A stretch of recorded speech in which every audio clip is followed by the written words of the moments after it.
Pornography আর বাস্তব যৌন জীবনের মধ্যে আকাশ পাতাল পার্থক্য রয়েছে। সিনেমার জগতে অভিনেতাদের বাছাই করা হয় শারীরিক সৌন্দর্য, আকর্ষণীয় ফিগার এবং বিশেষ অঙ্গের আকার দেখে।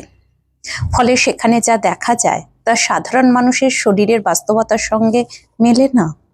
উদাহরণ হিসেবে বলা যায়, অনেক পুরুষদের গড় লিঙ্গের দৈর্ঘ্য প্রায় 4.4 ইঞ্চি, যা যৌন তৃপ্তির জন্য যথেষ্ট।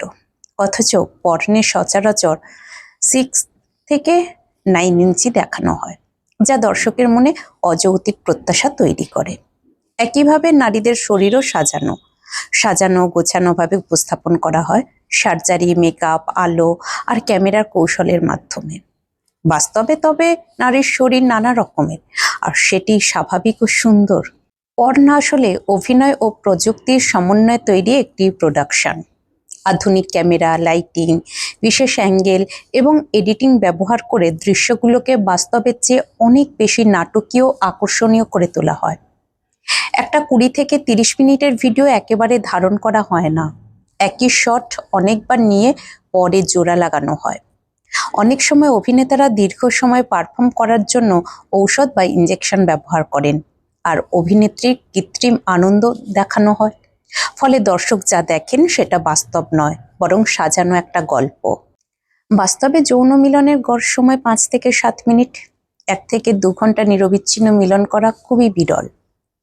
নারীরা সাধারণত এসব উত্তেজনায় আনন্দ পান, অথচ পর্নে এই গুরুত্বপূর্ণ দিকগুলো দেখানো হয় না। বাস্তব মিলনের আনন্দ আসে ভালোবাসা, ফোরপ্লে, বিশ্বাস এবং পারস্পরিক সম্মতি থেকে, যা পর্নে কেটে বাদ দেওয়া হয়।